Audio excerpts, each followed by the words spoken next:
What's going on, everyone? So, Rui Hachimura, I don't expect to be in the starting unit much longer.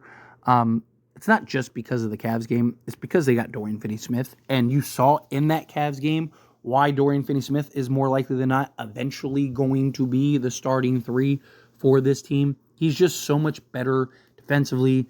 He just recovers so much better. He covers so much ground defensively. I mean, Dorian Finney-Smith was like the closest thing that I have seen to Jared Vanderbilt on this Lakers team since Jared Vanderbilt. And that's counting Cam Reddish, who has done a very good job of impersonating Jared Vanderbilt.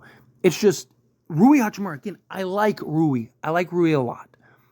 But he's the odd man out. He's got to go. He does. You got to trade him, unfortunately. Because there's not going to be any spots for him. There's not going to be any places for him to play. And he's not going to start anymore, and he's going to be making $17 million a year to basically play 13 minutes a game because you need to get all these other guys to play, and he's a 4 that has done a great job of playing the 3, but the Lakers just have too many needs that you need to fill. Rui, you saw in that Cavs game, it highlighted all of Rui's issues. But it's something that not only the Cavs game highlights, it's something that you've seen the entire time. And I've seen people be like, okay, well, what about when LeBron retires? What about when LeBron retires? Anthony Davis is going to play the 4. The only reason Anthony Davis is playing the 5 right now is because of LeBron. When LeBron retires, he's not going to be like, oh yeah, let me play the 5 for Rui Hachimura. No, he's going to be like, go get a center if the Lakers haven't already gotten a center, Walker Kessler or something like that. He's going to say, go get that guy and put me at the 4. I don't want to be the 5. So then, again, Rui's not going to get to play the 4 there. And then, even right now, I've seen people like, okay, well, what if LeBron, takes the game off, takes the night off? What about it? Right? Dorian Finney-Smith is actually, he's been statistically best at the 4. Right? And then, if you get a center, guess who's going to play the 4 in place of LeBron? That's right, Anthony Davis. So you're going to have Anthony Davis. You're going to have a Dorian Finney-Smith. Jared Vanderbilt's on his way to returning. Jared Vanderbilt could play the 4. Christian Wood should be back in a couple weeks. Christian Wood could play the 4. You could always go small if you needed to. And, have Dalton Connect play the 4 at, 6'7" size. Right? Plus, he's been good rebounding the basketball and stuff like that. Right? So, again, you have 6-7 guys that even without Rui can all play the 4. Right? It's more of a health thing than it is momentarily. But Rui's also the most sizable contract that the Lakers have to go pull off another move. If Rui was making $7 million, then I'd be like, no, keep Rui, figure it out. But he's not. He's making $17 million. And the Lakers have several big key needs that need to be addressed. You got to get a backup center. You got to get another point of attack, 2-way guard, right? And you're not going to be able to get that without giving up some of these guys. And Rui's probably one of the guys that have the better value on this team. Not counting Austin Reeves, Dalton Connect, and Max Christie, but that's just because, their age, Reeves, his production versus contract, stuff like that, right? But Rui Hachimura, he's no longer a necessity. You have that necessity in Dorian Finney-Smith. And Dorian Finney-Smith showed you exactly why Rui is expendable. Shooting the ball that game, he didn't his first game back, he didn't shoot the lights out. He wasn't fantastic or anything like that shooting the basketball.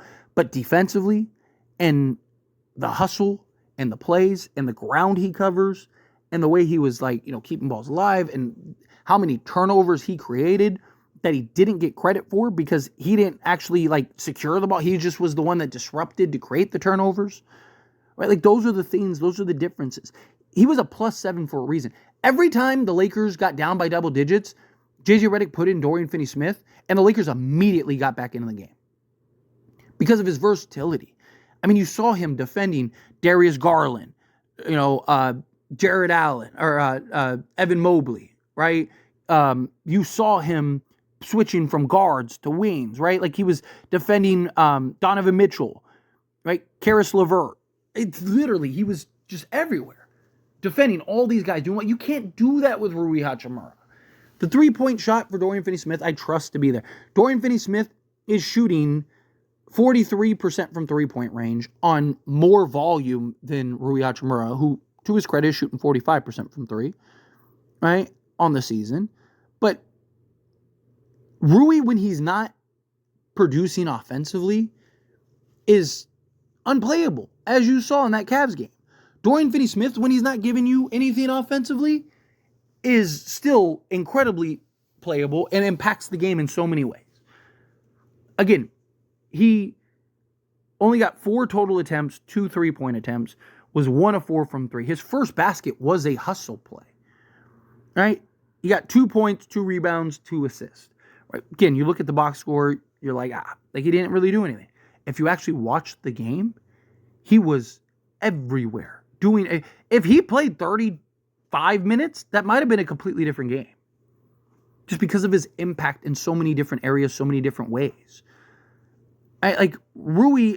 Again, I like Rui. I've always liked Rui. I mean, I got my nickname Laker Damas because of Rui.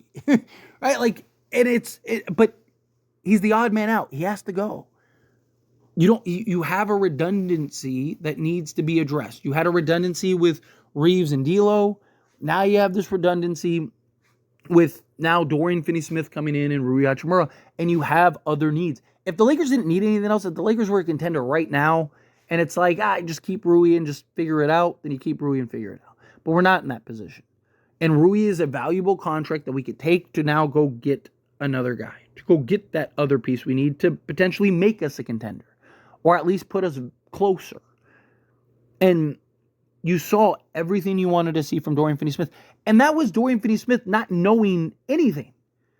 Right? He didn't know where he was supposed to be on offense. He didn't know where he was supposed to be on defense. There were times where he was like, am I supposed to switch? Am I supposed to stay ready? He was just out there, just pure instinct, just trying to impact the game wherever he could. And he did a fantastic job doing so. Again, he was our best plus minus for a reason. And it's not one of those things, and it wasn't one of those things because, plus minus doesn't tell the whole story, right? There's so many different things that go into the plus minus. Right? Like you'll see a guy like D'Lo.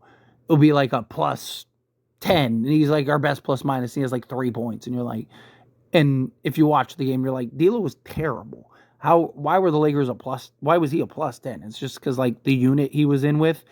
No, he was like, they would have like a unit where Lakers would immediately go down double digits and then just like take out Rui and put in Dorian Finney-Smith, and the Lakers would immediately get back into the game. Right? Like, he's the guy going forward.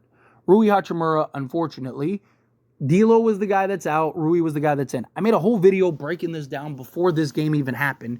And go look at that comment section. People were calling me all kinds of stuff, telling me I don't know what I'm talking about. They're not getting rid of Rui, this, that, and the other.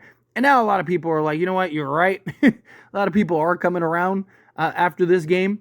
But it's not even just this game. Rui could have played great this game. It still doesn't change that he's the odd man out. He could go play a brilliant game in the next game. It doesn't change that he's the odd man out. Like Dorian Finney-Smith, I say it all the time. I've talked about it with other players. When your shot isn't falling and you're not producing offensively, what else do you provide this team? What else can you give to this team? Right? Rui doesn't really give you anything else. Dorian Finney-Smith, you saw the defense, the versatility, the hustle, right? Doing the dirty work, helping keep basketballs alive, crashing the glass, right? Like, all of those things are very impactful, very important. The ground he covered, the athleticism, right? He looked like an actual 3 out there. And he still maintains the size, the strength. Like, all of those things are just very valuable, very important. And I just think you gotta stick with him. You gotta stick with Dorian Finney-Smith. I don't think it's going to be very long before Dorian Finney-Smith is thrusted into the starting unit. And Rui is probably going to be the odd man out. And that's fine. It's the way it's got to be, unfortunately. That's why that's why you're trying to upgrade. It's why you're trying to get to a spot. Dorian Finney-Smith talks about how he wants to play meaningful basketball. He's going to do the hard work. He's going to do the dirty work. He's going to do what he has to do out there on the basketball court to really impact the game. And you saw him really impact the game. His offense is going to come around. He's not going to be a 20-point-a-game guy. He's, he gives you the same average as Rui on similar efficiency, but he's the better defensive player who can also play the 3, who can also play the 4, who can slot in at the 2, who you can go with, 5 big guys, right? We saw a unit out there with Rui, LeBron, Cam Reddish, and Dorian Finney-Smith, and with I think it was Austin Reeves or whatever, right? Like you have that flexibility with Dorian Finney-Smith. You don't have that flexibility with Rui. You can't slot Rui at the 2. You slot Dorian Finney-Smith at the 2. You can't slot Rui at, just anywhere on the basketball court. He's 3, 4, on occasion can play the 5, but even then, LeBron's usually the 5. But anyway, as always, this is a discussion, and I pass the question on you. Let me know your thoughts and opinions down in the comments below. What do you think? How do you feel? What are your thoughts? Do you agree with me? Disagree with me? Do you think yeah, you know what, Tyler, you're right? Were you somebody that thought I was an idiot and wrong and changed your mind? I'd love to hear that. Let me know either way down in the comments below. That being said, if you haven't liked this video, hit that like button. Helps me a lot. So we enjoy these types of videos, and I truly appreciate it. Not subscribe channel, hit that subscribe button. Turn on the bell notifications. Appreciate y'all. See you in the next one.